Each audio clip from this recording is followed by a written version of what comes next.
AI will make choices that might be logical and rational, but completely unethical.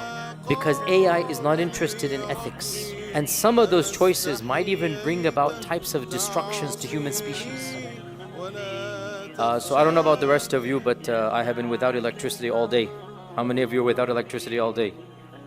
So, not everybody. Most of us apparently have electricity, but so the topic therefore that I thought about was exactly related to a concept that I feel we need to bring up, and it just so happened that today was reminded me of it. Of course, overall, the dependence that we have on technology, it is actually frightening, because today, since 6 a.m., I have been without electricity, myself, my whole family, whatnot.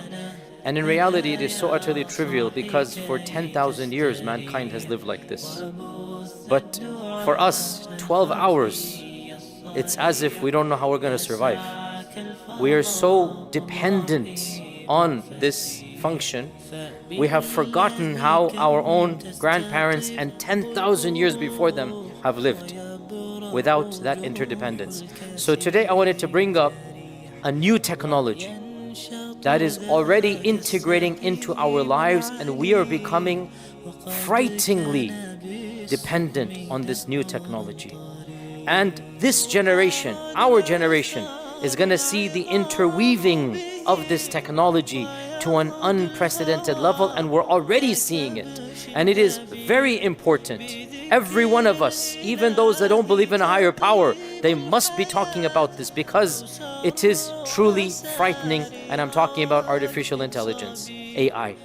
I'm talking about artificial intelligence. Now, what exactly is artificial intelligence and the pros and cons? That's a whole long topic, but to summarize in a nutshell, artificial intelligence is a relatively new field. It only dates back to almost 2 decades or a decade and a half, and it's only gained traction in the last few years in particular.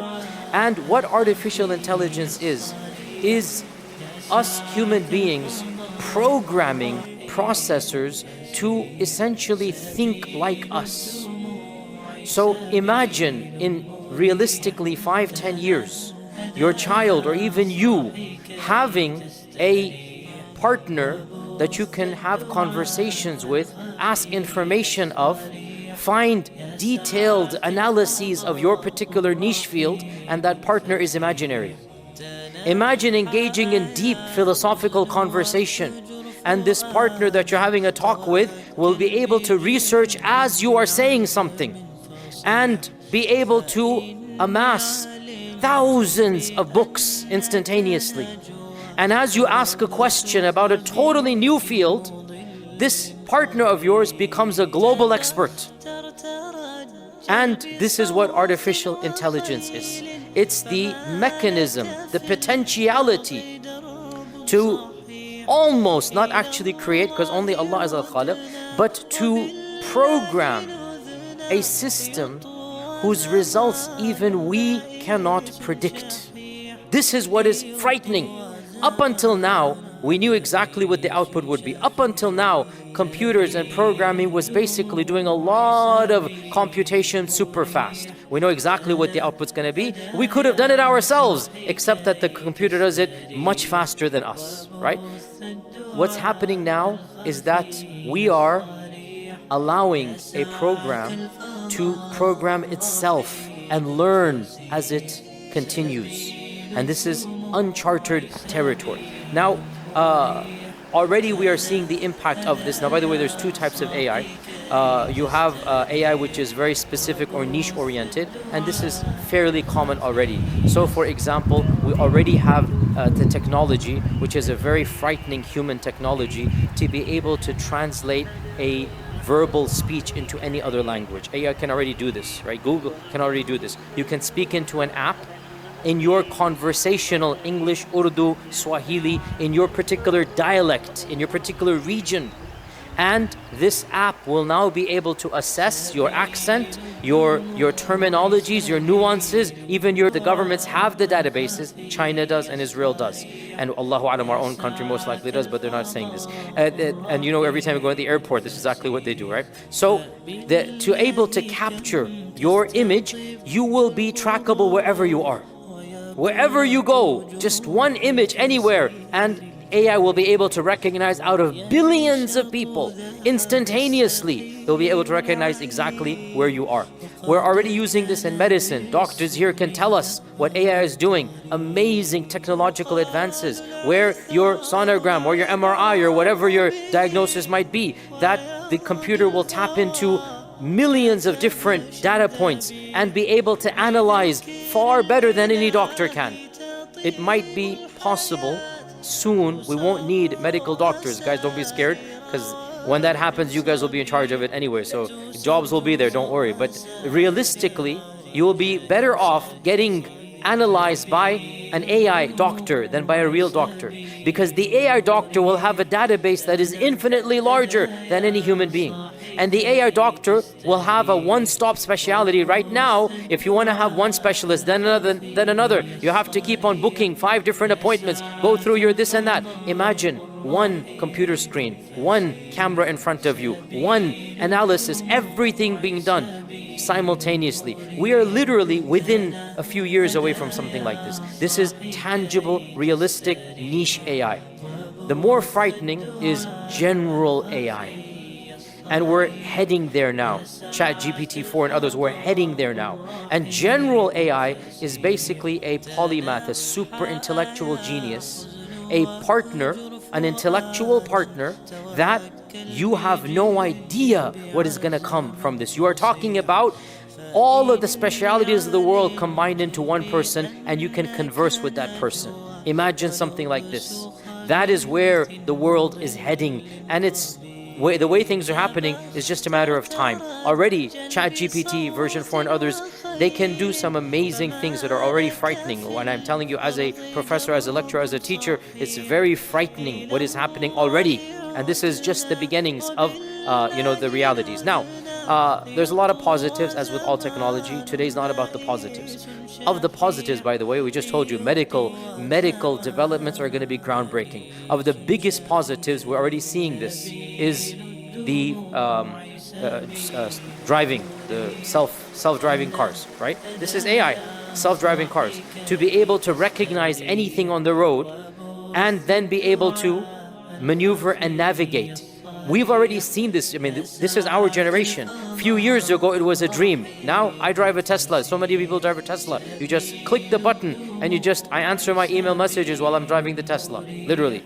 It's halal, it's legal, because my hands on the road, don't worry. I literally do my WhatsApp. That's why I got the Tesla, because of time. Like, I'm just literally just doing my WhatsApp and answering email, and the car is driving automatically on the freeway. I have the full drive version. Even on the roads it's driving. And this is something we heard about for a decade. Now I have it. We have it. There's technology already there. And it keeps on improving. Every few days there's a new version, automatic upload, and it does some amazing things. So we're already seeing this reality.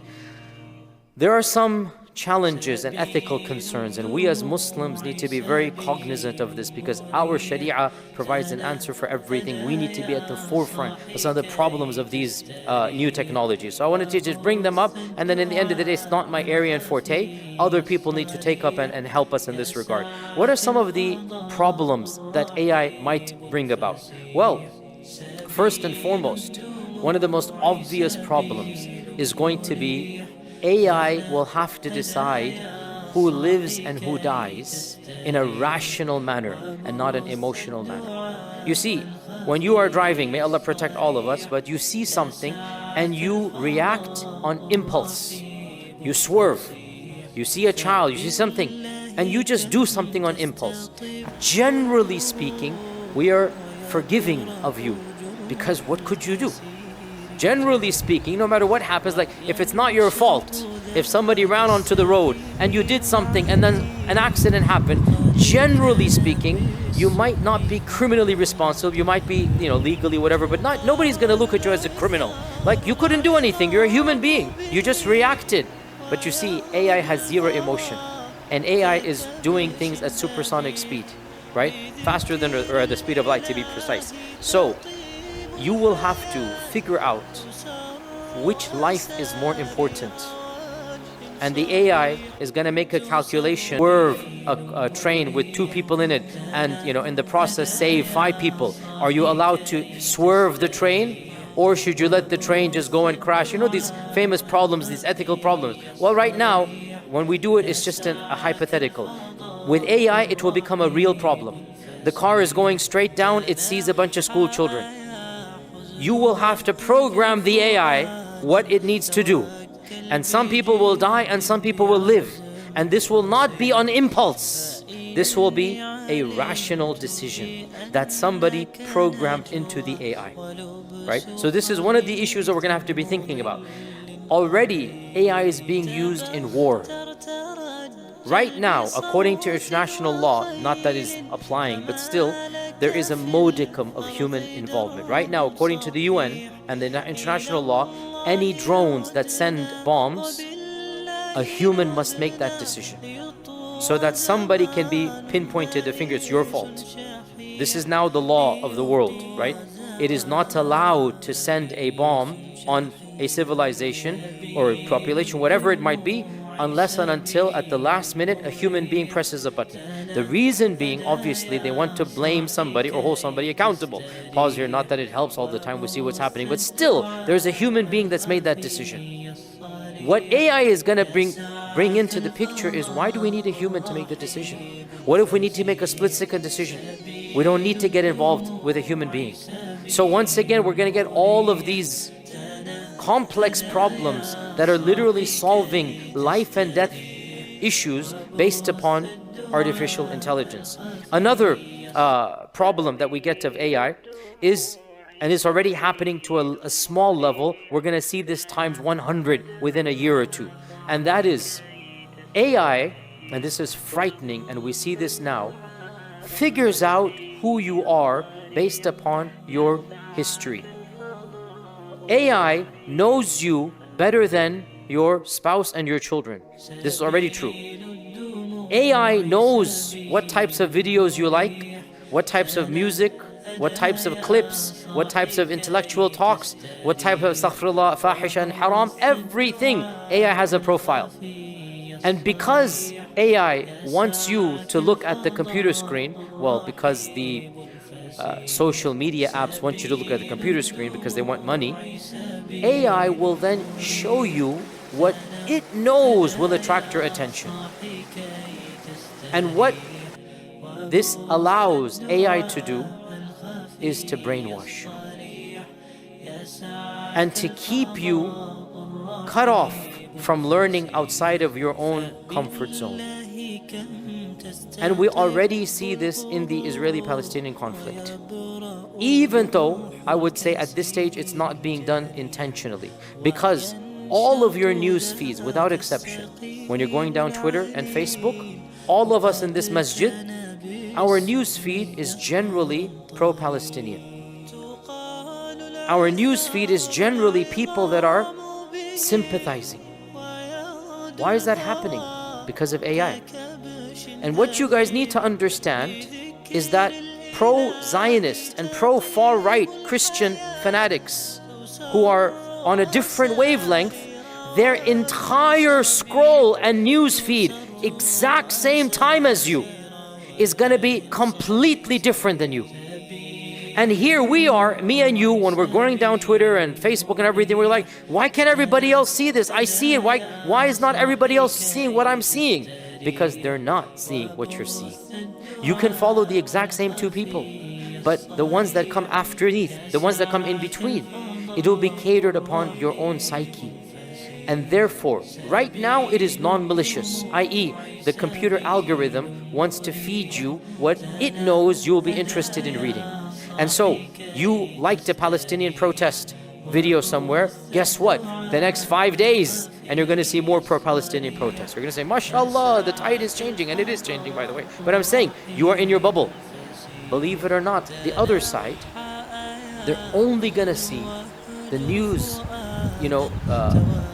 items and vignettes that are catering to their worldview. And they will form a totally skewed worldview. And they're going to hear from politicians that are pandering to them. And they're going to see advertisers that are pandering to them. And you two could be neighbors, next house. And you two could be looking at the exact same screen at the exact same time. But everything is different. And imagine this times 10 months, 10 years, imagine what's going to happen. Now imagine, which look at 2-3 news items. You've never in your life been interested in doing a cruise to the Antarctica to go visit the penguins.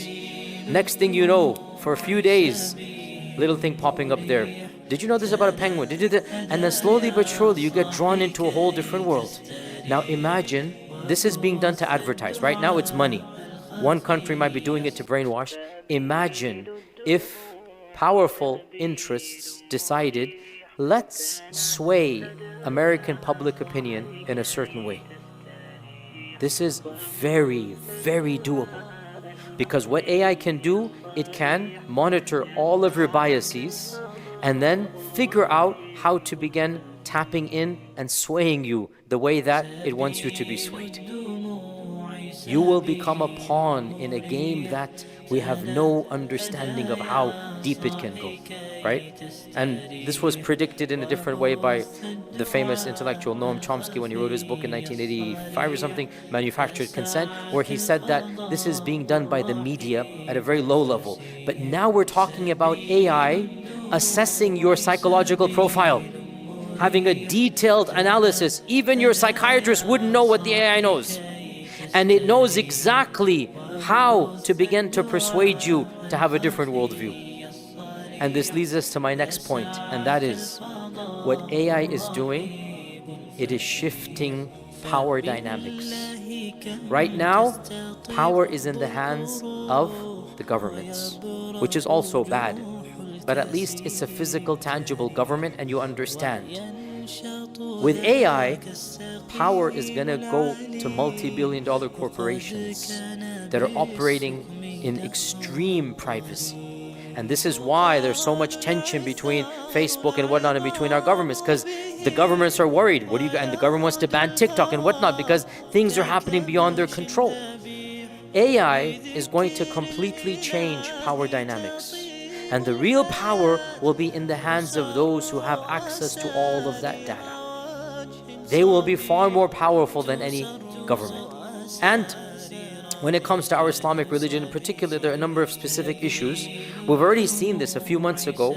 Somebody attempted an AI fatwa program. It was a disaster of the highest magnitude. You ask it a basic fiqh question and it'll give you something totally irrelevant. And so the guy himself had to apologize and say it was just a prototype. But here's the point. What does a prototype mean? It's only a matter of time before you don't need me anymore. Yasir Qadhi becomes superfluous. Okay? You will have Mufti Chat GPT, Mufti Saab, Mufti GPT. And I'm not even joking. This is where this is heading now, right? This is where this is heading, where you will ask your fatwa, your question, and you'll be able to input. I want the Hanafi response. I want this response, that response. And AI will be able to, and here's the scary point, 99% of the time probably, be accurate in giving you a response. The problem comes that one time it'll be wrong, it'll be majorly wrong. But we're heading there. We're heading there, and it's very soon. I have a friend, cannot say too much more about the project. Let me just say generically, he's a computer geek, nerd, whatever. He's using AI for hadith isnads and an analysis of hadith. And I've seen aspects of this, and it is super exciting and super scary all at once. Where you just put in the hadith and it's going to automatically look at all the books in the database and draw an entire chart for you and then give you its own verdict. You don't need Ibn Hajar or Albani, and you don't need it all, right? Chat GPT will tell you the isnad. And it'll tell you whether it's authentic or not based upon all of these criteria. We are already there. This is not in one generation. This is within a year or two. This is right now we are seeing this. So the whole globe is changing in this regard. And people who want to find problems with Islam, they're using AI for the wrong stuff as well when it comes to Islam. And again, I don't want to get too explicit here, but the main miracle we have is that our book cannot be reproduced. The AI is being done, and I know this from my friends and whatnot, it is being done to try to do something. What are you going to do in this regard, right? These are people that have complete, nefarious intentions. And they're using these types of technologies to try to bring doubts to Islam and the Muslims. Subhanallah. So we have now a very, very different world. What she was saying is that there is no oversight, and you guys are not understanding the ethical issues involved over here. So bottom line, I know it's not exactly a purely Islamic thing, but here's my philosophy. We can't separate the deen from the dunya. Muslims have to be aware of this. It's going to impact us, and it is impacting us. If we can't live 12 hours without electricity, in a few years, AI will be integrated into our phones. In a few years, AI will be in our houses. In a few years, we're literally going to be interdependent on it, right? There will be a lot of positives. Can you imagine one of the easiest positives already happening is that schools will not be needed anymore. And AI will take charge of teaching your child exactly in the best manner that your child needs. Your child is strong in one field, AI will zoom over that. It's weak in another, AI will be able to figure out what is the best way to help your child in that maths problem, in that engineering problem, in that algebra problem. AI know exactly what will be the most, repetitive routines that need to be done so that your child understands this particular problem, and they'll be forever. So can you imagine a tutor specifically for every human being in the world, cater to your particular mindset? That's a massive positive. But in the process, by the time this child grows up, this AI companion will be even more knowledgeable than his qareen of the ins and the jinn. The AI will know more about you than the qareen of your own jinn knows about you, right? Maybe even the jinn will be frightened of the AI because the AI knows about the qareen as well. And we as Muslims are disconnected from that reality completely. But my point to bring it up is just to remind us that, subhanallah, we have to be cognizant. We're living in a very fragile world. We're living in a time and a place where within our lifetimes, and anybody above the age of 30, the technological change that had happened in your lifetime, it is exponentially at the speed of light. I mean, I remember, you all remember about the age of 40, even cell phones, we didn't have them. And now the first phones that came out, remember the Nokia that came out, right? The little brick that came out, remember that back in the 90s? And then now look, we have more power on this phone than NASA did on its supercomputers when it went to the moon. We have more power on this phone than NASA did on the computers that fill this whole room, and they use them to go to the moon. We have more power here. We've already seen this in one generation. What is going to happen next? Allahu A'lam. We need to be very, very careful. Final point, which is truly terrifying. One of the biggest concerns that ethicists have about AI is that once you give AI that much power, AI will make choices that might be logical and rational, but completely unethical. Because AI is not interested in ethics. And some of those choices might even bring about types of destructions to human species. And there's a frightening science fiction novel by Isaac Asimov in which the computers take over the world. What is it called? I forgot. I, Robot? I forgot it was. I read it as a kid.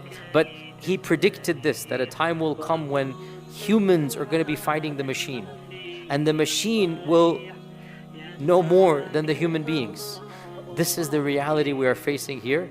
And wallahi, one wonders perhaps it's better than that we don't go down all of that route and we just live our simple lives, so that once electricity is gone, we don't even know how to light a candle anymore, right? Maybe our ancestors had it more wiser and better, that they could actually live a simple and easy life. Allahu A'lam what the right answer is. In any case, I wanted to bring up to you some difficult issues. And by the way, I will inshallah be presenting on an AI conference next year inshallah about the issues of ethics. So I'm doing my own research in this regard. If any of you are experts in this regard, please come to me to benefit me so that I can get some ideas as well. Jazakumullah khair. Until next time. Assalamu alaikum wa rahmatullahi wa barakatuh.